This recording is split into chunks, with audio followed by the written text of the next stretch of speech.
नमस्कार दोस्तों, मेरे इस YouTube चैनल में आप सबका स्वागत है। आज हम हिंदी व्याकरण के एक महत्वपूर्ण चैप्टर अनेक शब्दों के लिए एक शब्द का अध्ययन करेंगे। यह इसका दूसरा पार्ट है। पहला पार्ट हम कुछ दिन पहले ही कर चुके हैं, तो चलिए देखते हैं। पहला है जिसके पानी में वज्र हैं। यहाँ पर पानी का अर्थ होता है हाथ। पानी का अर्थ क्या होता है? हाथ। जिसके पानी में वज्र है, तो इसके लिए एक शब्द है वज्र पानी। इसके बाद अगला है जिसके पानी में वीणा है। जिसके पानी में क्या है? वीणा है, तो इसके लिए शब्द है वीणा पानी। इसके बाद आगे चले तो जिसके चार भुजाएं हैं। तो जिसके चार भुजाएं हैं वह है चतुर्भुज। चार भुजाएं हैं उसको क्या कहेंगे? चतुर्भुज। जो चक्र धारण करता है उसे कहेंगे चक्रधर। जिसका उदर लंबा हो, उदर का अर्थ होता है पेट। जिसका पेट लंबा हो उसे कहते हैं लंबोदर। इसके बाद है स्वयं का भला चाहने वाला।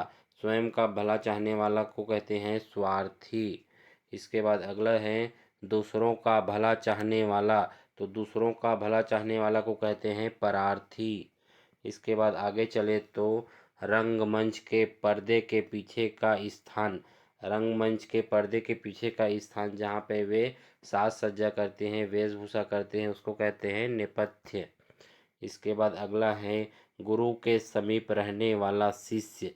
तो गुरु के समीप रहने वाला शिष्य के लिए एक शब्द है अंतेवासी।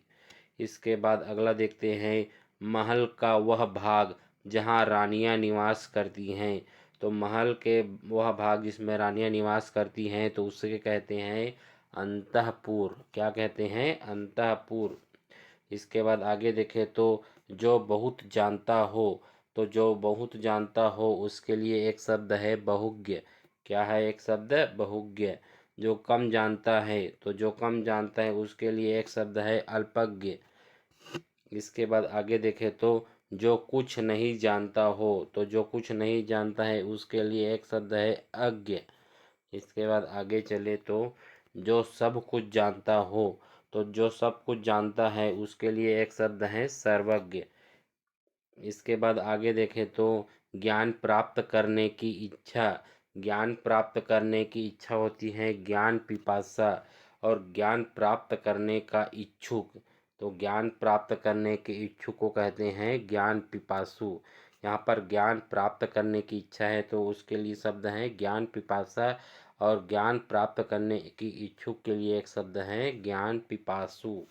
इसके बाद अगला है जिसकी बुद्धि में नई नई बात उत्पन्न होती है।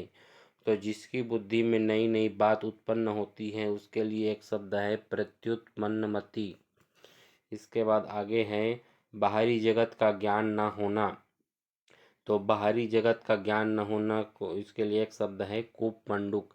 कूपमंडूक यानी कुएं का मेढक। इसके बाद आगे चले तो निश्चय ना करने वाला। तो निश्चय ना करने वाला के लिए एक शब्द है किंग कर्तव्य विमूढ़।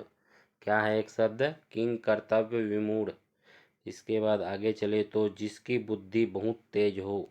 जिसकी बुद्धि बहुत तेज हो इसके लिए एक शब्द है कुशाग्र बुद्धि। तो जिसकी बुद्धि बहुत तेज होती है उसको कहते हैं कुशाग्र बुद्धि। वह स्त्री जो पढ़ी लिखी ज्ञानी हो। तो पढ़ी लिखी ज्ञानी स्त्री को कहते हैं विदुषी। इसके बाद है जो पुरुष कविता रचता है। तो कविता रचने वाला पुरुष को कहते हैं कवि।